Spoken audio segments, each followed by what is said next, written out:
ورحمة الله وبركاته. سبحان الله. رب اشرح لي صدري.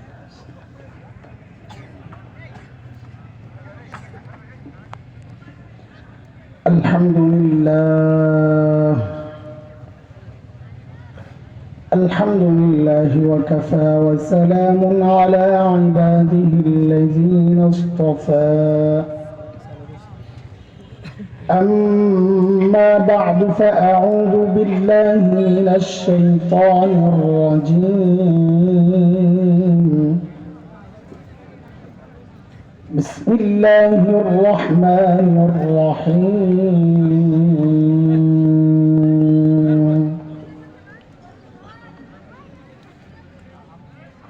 لقد من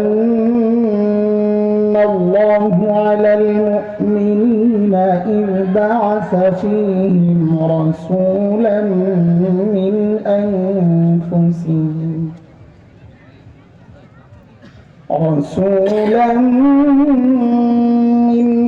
أنفسهم يتلو عليهم آياته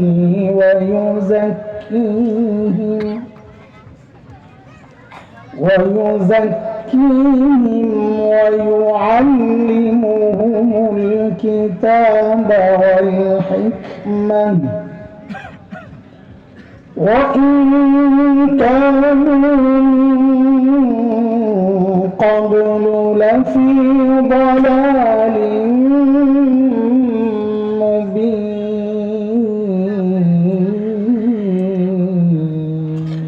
الله أكبر. آمنت بالله صدق الله العلي العظيم.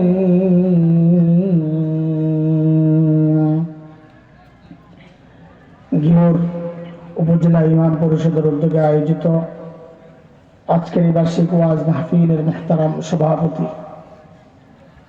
উপস্থিত হযরত উলামায়ে কেরাম, মুরব্বিয়ান আযম, দূর দূরান্ত থেকে আগত ইসলাম প্রিয় সুধী সমাজ, প্রিয় ছাত্র ভাইয়েরা, যুবক বন্ধুরা, পর্দার আড়ালের মা ও বোন,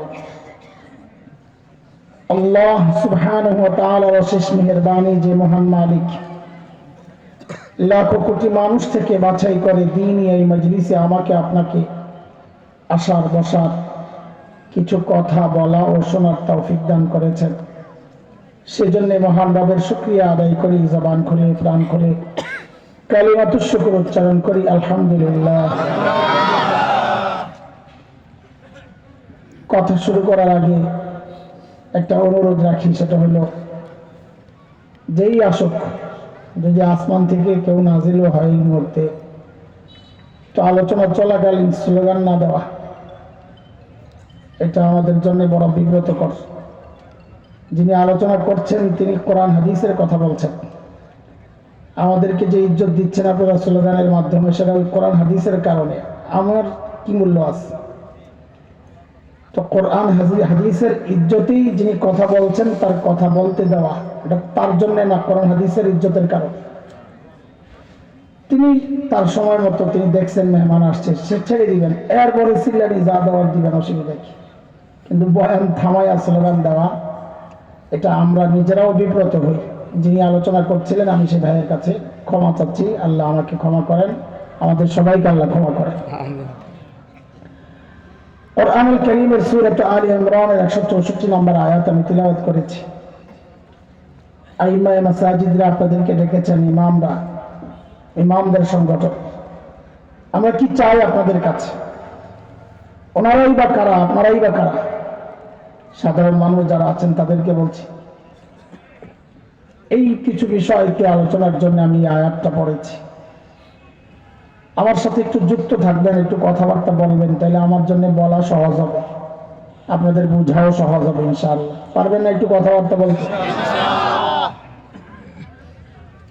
দোস্ত, আল্লাহ সুবহানাহু ওয়া তাআলা জমিনে যত নবী পাঠিয়েছেন আলাইহিস সালাতু ওয়াস সালাম, সমস্ত নবীকে আল্লাহ কেন পাঠিয়েছেন? কখন পাঠাইছে? আল্লাহ তাআলা যখন দেখেছেন তার বান্দা ধ্বংসের খাদে চলে গেছে, জাহান্নামের রাস্তায় ছুটে চলেছে, ওই বিপন্ন বিপর্যস্ত মানবতাকে রক্ষার জন্য জাহান্নামের রাস্তায় ছুটতে থাকা মানুষগুলোকে টেনে তুলে জান্নাতের রাস্তায় উঠায় দেওয়ার জন্য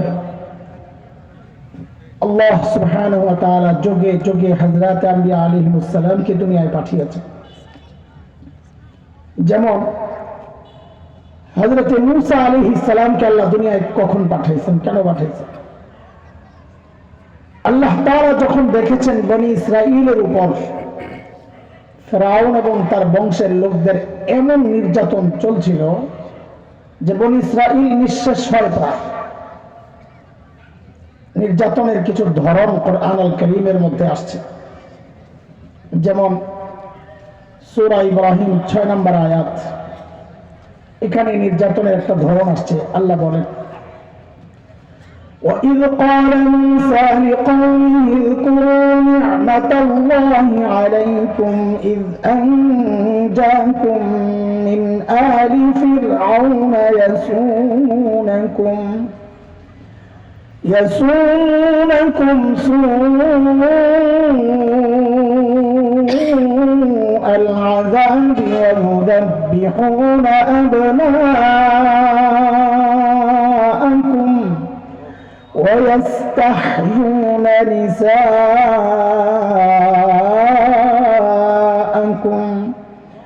وَفِي ذَلِكُمْ بَلَاءٌ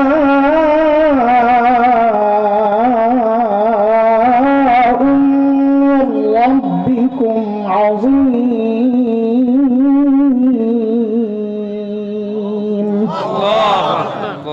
এই আয়াতে আল্লাহ নির্যাতনের ধরন দেখাইছেন। ফিরআউন কি করত? যখন মেয়ে জন্ম নিত তো বাঁচায় রাখত, কিন্তু যখনই কোনো ছেলে জন্ম নিত তো ফিরআউন তার ক্ষমতা হারানোর ভয়ে গণকরা স্বপ্নের ব্যাখ্যায় বলেছে বনি ইসরাঈলে এমন এক ছেলে হবে যে আপনাকে ক্ষমতা থেকে টেনে নামাবে। ফিরআউন তার ক্ষমতা হারানোর ভয়ে যখনই বনি ইসরাঈলে কোনো ছেলে জন্ম নেয় তাকে ধরে ধরে জবেহ করে হত্যা করে। আচ্ছা, আমাকে আপনারা বলেন তো একটু, এই ছোট্ট বাচ্চাটা সদ্যজাত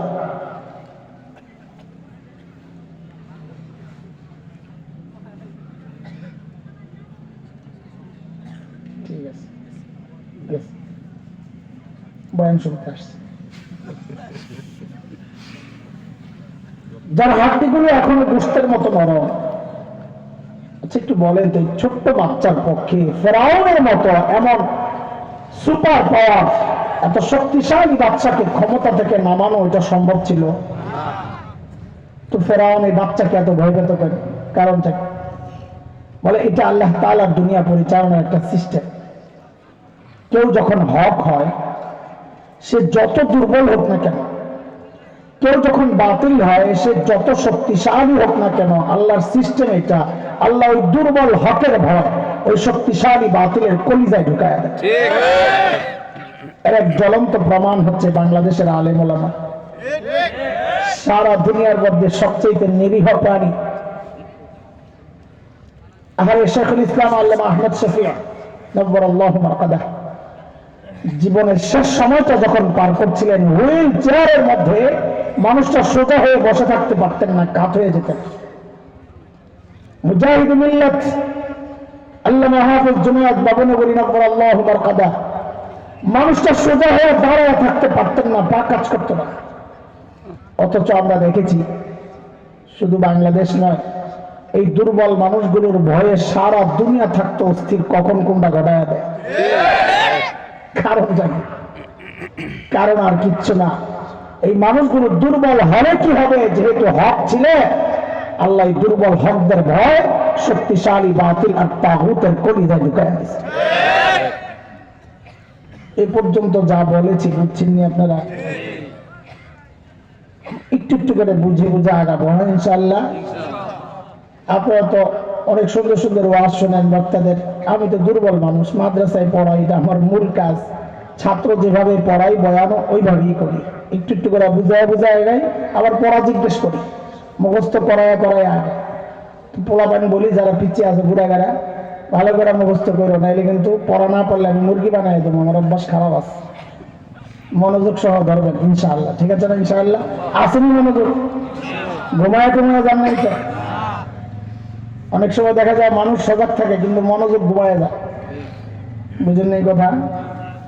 মানুষ সজাগ কিন্তু মনোযোগ ঘুমায় যায়।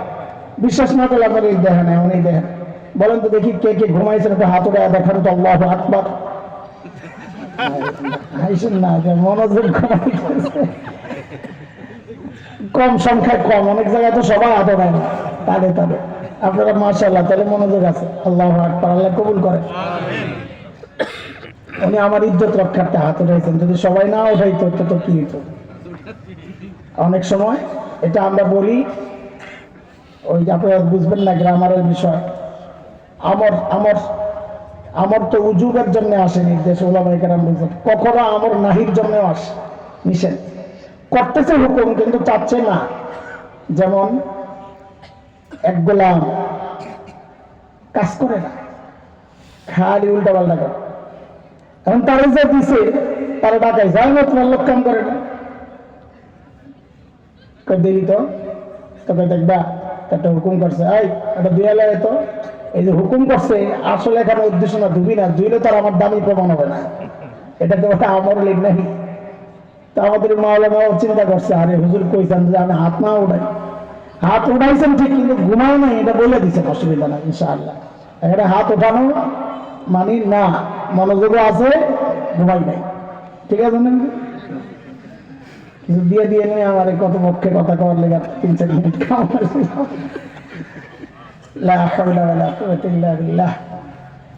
আমাকে দুইটা কথার জবাব দেন, বলেন তো সর্বশ্রেষ্ঠ রাসূলকে সাল্লাল্লাহু আলাইহি ওয়াসাল্লাম। এই যে বললেন, এটা আপনাদের গর্বের কিছু না? এটা গর্বের হইলে একটু শব্দ বাড়াইয়া দিয়েন, তাহলে গর্বটা প্রকাশ পাবে। যদি জিজ্ঞেস করা হয় সর্বশ্রেষ্ঠ রাসূলকে, তো বলবেন আমাদের রাসূল। বলেন আমাদের রাসূল মুহাম্মদ রাসূলুল্লাহ। এইবার পার্থক্য করে দেখেন আপনার আগের কথার এই কথার পার্থক্য আছে কিনা। আচ্ছা, এখানে নাম্বার একটু কম পাইছেন। আরেকটা প্রশ্ন করি, খেয়াল করে জবাব দিবেন, ফুল অ্যান্সার করবেন, তাহলে এভারেজে পাস করা যাবে। বলেন তো রোগী যদি ছোট হয়, দেখবে আমার মতো গলা ব্যথা পাবলিক, ভাঙ্গা পাবলিক, এই হালকা রোগের চিকিৎসার জন্য মানুষ কোথায় যাবে? এলাকার ডাক্তার না দেশের সবচেয়ে বড় ডাক্তার? সাবাস। কিন্তু রোগী যদি বড় হয়, তাও কি এলাকার ডাক্তারের কাছে যাবেন না বড় ডাক্তার? কত বড়? বলে রোগী যত বড়, মানুষ ডাক্তারও তালাশ করবেন। এই দুই প্রশ্নের একটা ফলাফল বের করে আসেন, আমরা হুজুররা হলে বলতাম ঝগড়া কবরা বাদ দিয়ে নতিজা বের করেন। সেটা হলো, যেহেতু আল্লাহ নবীদেরকে দুনিয়ায় পাঠিয়েছেন দুনিয়ার অসুস্থ মানুষের চিকিৎসার জন্য, তো বুঝতে হবে আল্লাহ সর্বশ্রেষ্ঠ রাসূলকে ওই যুগেই পাঠাইছেন যেই যুগের মানুষগুলো ছিল মানব ইতিহাসের সবচাইতে জঘন্য খারাপ মানুষ। কেমনে বুঝলেন? বলে ডাক্তার যেহেতু সবচাইতে বড়, তো বোঝা গেল যাদের চিকিৎসার জন্য পাঠানো হয়েছে ওরা রোগীও ছিল।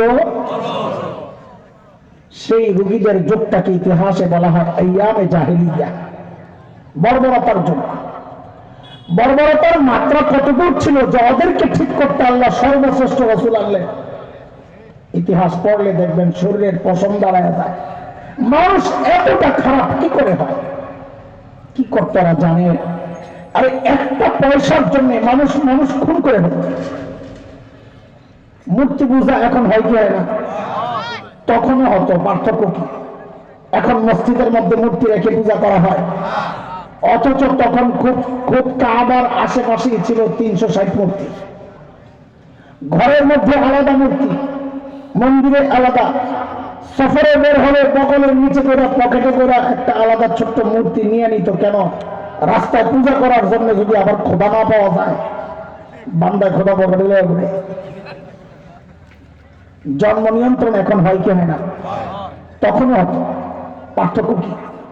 এখন জন্ম নিয়ন্ত্রণ হয়, পেটের মধ্যে বাচ্চা নষ্ট করা হয় অথবা আস্তি দেওয়া হয়। আর তখন জন্ম নিয়ন্ত্রণ হতো, বাচ্চা হওয়ার পর দেখতো ছেলে না মেয়ে। যদি দেখছে ছেলে তো রেখে দিত, আর যদি দেখছে মেয়ে, এটা ছিল বাবার জন্য সামাজিক কলঙ্ক, আমি মেয়ের বাবা। ওই কলঙ্ক থেকে বাঁচার জন্য বাবা নিজ হাতে নিজের কলিজার টুকরা মেয়েকে জীবন্ত দাফন করে দিত। কোরআনুল কারীমের মধ্যে আসছে, সূরা যুখরুফে আসছে, সূরা নাহলে আসছে 14 নম্বর পারার 58-59 নম্বর আয়াত। আল্লাহ বলেন, وَإِذَا بُشِّرَ أَحَدُهُم بِالْأُنثَىٰ ظَلَّ وَجْهُهُ مُسْوَدًّا وَهُوَ كَظِيمٌ يَتَوَارَىٰ مِنَ الْقَوْمِ مِن سُوءِ مَا بُشِّرَ بِهِ أَيُمْسِكُهُ عَلَىٰ هُونٍ أَمْ يَدُسُّهُ فِي التُّرَابِ أَلَا سَاءَ مَا يَحْكُمُونَ।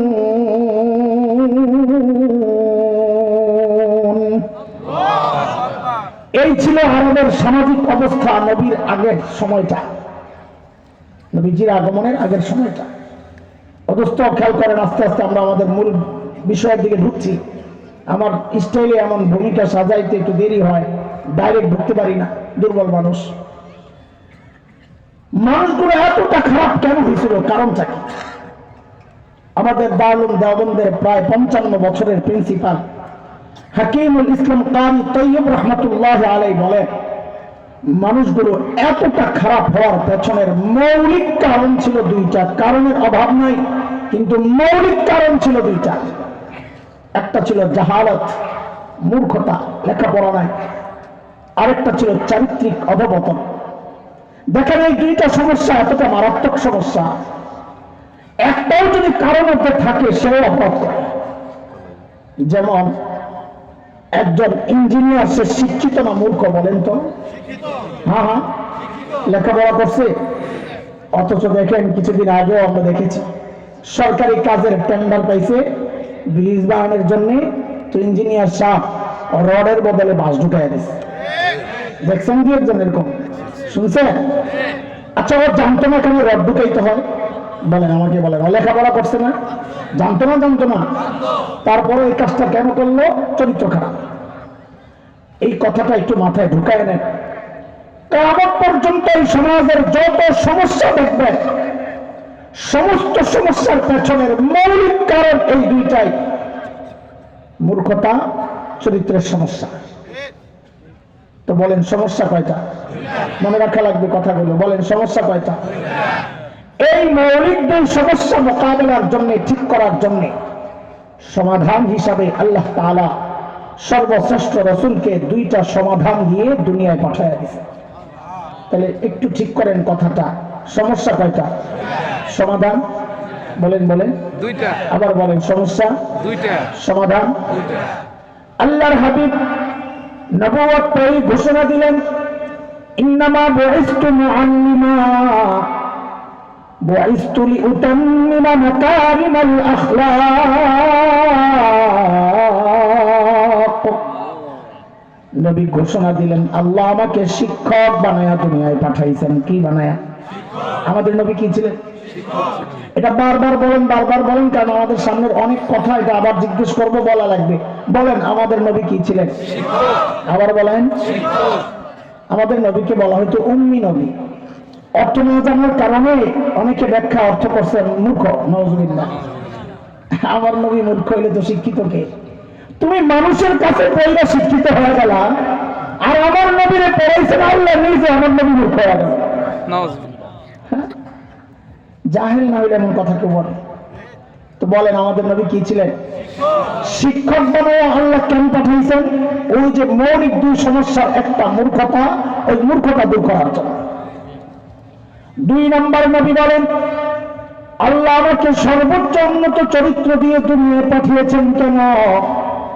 আমি যেন ওই বর্বর আরবদের পেছনে, ওই চরিত্রহীন মানুষগুলোর পেছনে মেহনত করে ওদেরকে মানব ইতিহাসের শ্রেষ্ঠ চরিত্রবান বানাতে পারি। বলেন আবার আমাদের নবীকে আল্লাহ কি বানায়া পাঠাইছে? বলেন বলেন কিছু কথা হয়তো বলেছি আপনাদের আর ইমামদের, ওনারা কারা আপনারা কারা, মাঝখানে গ্যাপ কি, এই কথাগুলো বলার জন্য কথাটা শুরু করেছি। তো কিছু কথা, আমি তো ইমাম, তো আমি কার পক্ষে কথা কমো? আপনাকে পক্ষে না ইমামকে পক্ষে? কারণ আমার দল কোনটা? কিন্তু আপনাদেরকে কষ্ট দেওয়ার জন্য কোনো কথা বলবো না, বাহ্যিক ভাবে মনে হবে যেন আপনাদেরকে খোঁচাচ্ছি না। আল্লাহ সাক্ষী, আমি কথাগুলো বলবো আপনাদের হৃদয়ে আফসোসের আগুন জ্বালাইতে, যে আহারে কি করলাম। ভুল বুঝবেন না আমাদেরকে। দেখেন, আমরা যারা মাদ্রাসাওয়ালা, আপনারা যারা মাদ্রাসায় পড়েন নাই, আপনাদের গর্বের উপলক্ষের শেষ নাই। কেউ ডাক্তার, তার গর্ব; কেউ ডক্টর পিএইচডি করা, তার গর্ব; কেউ ইঞ্জিনিয়ার, তার গর্ব; কেউ শিল্পপতি, তার গর্ব; কেউ জনপ্রতিনিধি, তার গর্ব; কারো ছেলে মেয়ে ইউরোপ আমেরিকায় থাকে, তার গর্ব। কিন্তু আমরা এই মাদ্রাসাওয়ালারা, কওমি হোক কালিয়া হোক, এখানে আমি আর ভাগ করতে চাচ্ছি না, আমরা যারা মাদ্রাসায় পড়েছি, করছি, পড়াচ্ছি, আমাদের একটা গর্বের জায়গা কি জানেন? আপনাদের মতো অত উপলক্ষ নাই, কিন্তু একটা উপলক্ষ আমাদের, সেটা হলো আমরা যেই লেখাপড়া করছি, করাচ্ছি, করেছি, এই সমস্ত লেখাপড়ার গোড়ায় হচ্ছেন মুহাম্মদুর রাসূলুল্লাহ সাল্লাল্লাহু আলাইহি ওয়াসাল্লাম। গর্ব তো করেন, কিন্তু গোড়া তালাশ করলে আর খুঁজে পাবেন না। শেষ করি নাই, রাখেন। কেন আমাদের শিক্ষার সব জায়গায় নবী পর্যন্ত পড়ে? কারণ আমরা যাই পড়ি, আমরা আমাদের ওস্তাদের কাছে পড়েছি, তিনি তার ওস্তাদের কাছে, তিনি তার ওস্তাদের কাছে, শেষ দেখাটা আসছে আমার নবীর থেকে। যেমন ধরেন বুখারী শরীফের নাম শুনছেন না? না শুনবে না আর আপনারা এখন আপনার এই বুখারী পড়া পড়া হুজুরের বিরুদ্ধে ফতোয়া দেন। হুজুরের কাছে আর এখন যাওয়া লাগে না, এখন আপনাকে ওস্তাদ পেয়ে গেছেন ফজিলাতুল শেখ আল্লামা মুফতি ইন্টারনেট লানাতুল্লাহি আলাইহি। এখন আর হুজুরের কাছে কি জন্য চাইবেন? তা আমরাও পড়েছি বুখারী শরীফ, আলহামদুলিল্লাহ। এখানে যারা আছেন সবাই পড়নেওয়ালা, ওস্তাদও থাকতে পারবে, আমি চিনি না, জানি না। আল্লাহ যদি থাকেন ওস্তাদের, আল্লাহ তাআলা মর্যাদা আরো বাড়ায় দেন, সবার মর্যাদা আল্লাহ বাড়ায় দেন। আলহামদুলিল্লাহ, আমিও পড়েছি। প্রথম হাদিস ইন্নামাল আ'মালু বিন্নিয়াত, লম্বা হাদিস। এই হাদিসটা আমি তো ঢাকার ফরিদাবাদ মাদ্রাসায় পড়েছি। আমার উস্তাদ মুহতারাম শেখুল হাদিস আল্লামা আব্দুল হাফিজ রহমতুল্লাহি আলাইহি দেওবন্দ মাদ্রাসায় পড়েছি আমি। আমার এই হাদিসের উস্তাদ শেখুল হাদিস আল্লামা নাসির খান রহমতুল্লাহি আলাইহি। আমার এই দুই উস্তাদের উস্তাদ শেখুল আরব ওয়াল আজম হযরত হুসাইন আহমদ মাদানী রাব্বাল্লাহু মারকাদাহ। তার উস্তাদ ছিলেন শেখুল হিন্দ মাহমুদ হাসান দেওবন্দি রহমতুল্লাহি আলাইহি। তার উস্তাদ ছিলেন ব্রিটিশ বিরোধী আন্দোলনের অন্যতম সিপাহ সালার মুজাহিদুল মিল্লাত ইমাম কাসেম নানতুবি রহমতুল্লাহি আলাইহি। তার উস্তাদ ছিলেন শাহ আব্দুল গনি মুজাদ্দিদ দেহলভী রহমতুল্লাহি আলাইহি। তার উস্তাদ ছিলেন শাহ মুহাম্মদ ইসহাক দেহলভী রহমতুল্লাহি আলাইহি। তার উস্তাদ ছিলেন শাহ আব্দুল আজিজ মুহাদ্দিস দেহলভী রহমতুল্লাহি আলাইহি। তার উস্তাদ ছিলেন শাহ ওয়ালিউল্লাহ মুহাদ্দিস দেহলভী রহমতুল্লাহি আলাইহি। তার উস্তাদ ছিলেন আবু তাহের আল মাদানী রহমতুল্লাহি আলাইহি। তার উস্তাদ ছিলেন ইব্রাহিম কুরদি রহমতুল্লাহি আলাইহি। তার উস্তাদ ছিলেন আহমদ আল মুশাশি রহমতুল্লাহি আলাইহি। তার উস্তাদ ছিলেন আহমদ আশ-শামালি রহমতুল্লাহি আলাইহি। তার উস্তাদ ছিলেন মুহাম্মদ আর-রালি রহমতুল্লাহি আলাইহি। তার উস্তাদ ছিলেন যায়নুদ্দিন আল-মিসরি রহমতুল্লাহি আলাইহি। তার উস্তাদ ছিলেন আহমদ ইবনে আলী আল-হাজার আসকানি রহমতুল্লাহি আলাইহি। তার উস্তাদ ছিলেন ইব্রাহিম আত-তানুখি রহমতুল্লাহি আলাইহি। তার উস্তাদ ছিলেন আবুল আব্বাস আল-হাজ্জার রহমতুল্লাহি আলাইহি। তার উস্তাদ ছিলেন আবু আলী আজ-জুবাইরি রহমতুল্লাহি আলাইহি। তার উস্তাদ ছিলেন আবুল ওয়াক আস-সিবজি রহমতুল্লাহি আলাইহি। তার উস্তাদ ছিলেন আবুল হাসান আদ-দাউদি রহমতুল্লাহি আলাইহি। তার উস্তাদ ছিলেন আবু মুহাম্মদ আস-সারাখসি রহমতুল্লাহি আলাইহি। তার উস্তাদ ছিলেন আবু আব্দুল্লাহ ফিরাবি রহমতুল্লাহি আলাইহি। তার উস্তাদ ছিলেন মুহাম্মদ ইবনে ইবনে ইসমাঈল, ইমাম বুখারী রাহমাতুল্লাহি আলাইহি, তার উস্তাদ ছিলেন হুমায়দি রাহমাতুল্লাহি আলাইহি, তার উস্তাদ ছিলেন সুফিয়ান ইবনে উয়াইনা রাহমাতুল্লাহি আলাইহি, তার উস্তাদ ছিলেন ইয়াহইয়া ইবনে সাঈদ আল আনসারী রাহমাতুল্লাহি আলাইহি, তার উস্তাদ ছিলেন মুহাম্মদ ইবনে ইব্রাহিম আত-তাইমি রাহমাতুল্লাহি আলাইহি, তার উস্তাদ ছিলেন আল-কামা ইবনে ওয়াক্কাস আল-লাইথি রাহমাতুল্লাহি আলাইহি, তার উস্তাদ ছিলেন উমর ইবনে আল-খাত্তাব রাদিয়াল্লাহু আনহু, তার উস্তাদ ছিলেন মুহাম্মদুর রাসূলুল্লাহ সাল্লাল্লাহু আলাইহি ওয়াসাল্লাম। নারায়ে তাকবীর! এটা আমাদের গর্ব, আমাদের শিক্ষার গোড়ায় মুহাম্মদুর রাসূলুল্লাহ সাল্লাল্লাহু আলাইহি ওয়াসাল্লাম। কিন্তু ভাইও, এই যে গর্বের একটা পরিচয় দিলাম, এই গর্বের পরিচয়ের ঠিকাদারি মৌলবীরা আল্লাহর কাছ থেকে নিয়ে নেয় নাই যে আর কেউ দিতে পারবে না। না, এই অধিকার আপনাদেরও ছিল, কিন্তু পাচ্ছেন না কেন? কোনদিন জানতে চেয়েছে যে এই গর্বের পরিচয়টা আমরা কেন দিতে পারি না? কারণ হচ্ছে যুগ যুগ ধরে কুচক্রীরা আপনাদের সামনে এমন এক সিলেবাস রেখেছে, এই সিলেবাস পড়ে এই গর্বের পরিচয়টা দেওয়া যায় না। শুধু তাই না, গত 2 বছর থেকে আরেকটা চক্রান্ত চলছিল, আরেকটা গর্বের পরিচয় থেকে আমাদেরকে বিচ্ছিন্ন করার চক্রান্ত হয়েছিল। সেটা একটু বলেন তো, আমরা কার সন্তান? জোরে বলেন। মানুষের সন্তান। আরে নাম বলেন, মানুষের সন্তান। জোরে কম না, বলবেন নবী আদমের সন্তান। বলেন, ওই যে ছোট্ট শব্দ একটু বাড়াই দিবেন, বলেন কার সন্তান? এটা আমাদের গর্বের পরিচয়। আপনি কেন নবী বাদ দিবেন? আমরা কি জঙ্গল থেকে আসছি নাকি মিয়া? বান্দরের পুত নাকি আমরা? আমরা জান্নাত থেকে আসছি, নবীর সন্তান। এক ছেলের বাবা এমপি সাহেবের নাম আব্দুল্লাহ। এখন ছেলেকে যদি জিজ্ঞেস করা হয় তুমি কার ছেলে, কি বলবে? নাকি আব্দুল্লাহ সাহেবের ছেলে বলবে? কারণ গর্বের শব্দ তো এমপি। আপনার এমন গর্বের শব্দ থাকলে আপনি বাদ দিয়ে বলেন কেন? বুঝি না তো কিছু। কিন্তু বিষয় হলো, বলে হুজুর এতদিন তো বলেন নাই, এখন কেন বলেন এগুলা? কারণ আছে, কারণ আপনি ইট মারছেন যে এখন পাটকেল মারতেছি।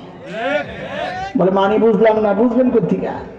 আগে মানুষ গণনার এই সিস্টেমটার নাম ছিল আদমশুমারি। কি ছিল? হঠাৎ একদিন দেখি আদম কাইটা এখন জনশুমারি নাম দিচ্ছে। আপনারা কি জানেন এটা? জানেন? জানেন তো কোনদিন কাউকে জিজ্ঞেস করছে না এই আদম কেন কাটা হইল? কোন কারণে আদম কাটা হলো জিজ্ঞেস করেছেন? করেন নাই। কারণ এগুলো নিয়ে আপনাদের মাথা ব্যথা না, আপনাদের মাথা ব্যথা আলুর দাম, পেঁয়াজের দাম বেড়ে গেছে, খামো কেন, চলুন কেন, খাইতে হয়েছেন না দুনিয়ায়। আপনাদের মাথা ব্যথা না হলে কি হয়েছে? ওলামাদের ঠিকই মাথা ব্যথায় ঘোরার বিষয় নিয়ে। ওরা চেয়েছিল আমার সন্তানকে বানানো সন্তান বানাইতে, কিন্তু আলহামদুলিল্লাহ আলহামদুলিল্লাহ দেশের অতন্ত্র প্রহরী মাসাজিদরা তারা প্রতিবাদে সোচ্চার হয়েছে। তাদের প্রতিবাদের মুখে কুচক্রীরা পিছু হটতে বাধ্য হয়েছে সেদিন। কিন্তু আপনাদের কাছে আমাদের কোনো অভিযোগ নাই, এটা কষ্ট নিয়ে না আক্ষেপ, বড় জোর অনুযোগ বলতে পারে। মনের ব্যথা প্রকাশ করতেছি, আপনাদের কাছে জিজ্ঞাসা, জানতে চাওয়া, আলেমরা প্রতিবাদ করবে এই বিষয়ে। এই ঘোরার দিনের সিলেবাস তো আলেমের সন্তান পড়ে না, পড়বে না। আলেমের সন্তান তো কলা রাসূলুল্লাহ পড়বে। এই সিলেবাস পড়ে আপনাদের সন্তান। প্রতিবাদ তো আপনাদের করার কথা ছিল, আপনারা প্রতিবাদ তো করেন নাই, বরং বহু পোড়া কপাল এই প্রতিবাদী আলেমদের বিরুদ্ধাচরণ করেছেন। বহু পোড়া কপাল এই প্রতিবাদকে রাজনৈতিক বক্তব্য দেওয়ার চেষ্টা করেছেন। দোস্ত, সব জায়গায় রাজনীতির টাইমেন না, এটা রাজনীতির ব্যাপার না, এটা আমার ইমানের ব্যাপার, এটা আমার বিশ্বাসের ব্যাপার, এটা আমার আকীদার ব্যাপার, এটা আমার চেতনার ব্যাপার। চক্রান্ত শেষ হয় নাই, এখনো আকাশে শকুনের আনাগোনা পরিলক্ষিত হচ্ছে। মাঝে মধ্যেই দেখি নতুন নতুন কিছু করার চক্রান্ত হচ্ছে, শুরু হয় অবস্থা। আপনাদেরকে দাওয়াত দিয়ে যাই, এমন কোন চক্রান্ত যদি আবারও শুরু হয়, আলেমদের থেকে বিচ্ছিন্ন না হওয়া, আলেমের সাথে থাকা, আলেমের সাথে থাকা, তাদের দাওয়াত নেওয়া, মুষ্টিবদ্ধ হওয়া, কোথায় একসাথে উচ্চারণ করতে হবে বাংলাদেশে নাস্তিকতার চর্চা করতে দেওয়া হবে না। নারে তাকবীর! ইসলামের শত্রুরা হুঁশিয়ার সাবধান! মুহতারাম হাজরিন, আবার পিছনে যেই পড়া, বলেন সমস্যা কয়টা? না ছিলেন দিয়ে আবার ভুলে গেছে? খবরদার, সমাধান আল্লাহর হাবিব ওই দুই সমাধান সহ যখন ওই বর্বরদের পেছনে মেহনত করা শুরু করলেন, আহারে ওই বর্বরদের পরিচয় এখন আর বর্বর নাই, পরিচয় পাল্টায় গেছে। বলে তো নতুন পরিচয় বলেন না। বলে আমি কি বলবো? আল্লাহকে জিজ্ঞেস করো, মালিককে জিজ্ঞেস করলেন, মালিক ওই বর্বরদের নতুন পরিচয় বলেন। তো আল্লাহ জানায়া দিলেন, সীমাহুম ফি বুজুহিম মিন আসারিস সুজুদ, ওদের চেহারার মধ্যে সেজদার চিহ্ন পাইবা। বলে সেজদার চিহ্ন তো বাহির দিয়া, তার মানে বাহিরে ফিটফাট, আবার ভেতরে সদরঘাট কিনা? আল্লাহ তাআলা বলেন, না না না, আমার নবীর সাহাবীরা বাহিরে এক নাম্বার, ভেতরে এক নাম্বার। বলে ভিতরে এক নাম্বার আমরা বুঝবো কেমনে? তো আল্লাহ যেন জবাব দিচ্ছেন, তোমার বুঝার দরকার কি? আমি ওদের কলবের পরীক্ষা নিয়েছি, আমি দেখেছি ওই পরীক্ষায় ওরা পাস। আল্লাহ বলেন, উলাইকা আল্লাযীনা ইমতাহানা আল্লাহু কুলুবাহুম লিত-তাকওয়া লাহুম মাগফিরাতুন ওয়া আজরুন আযীম।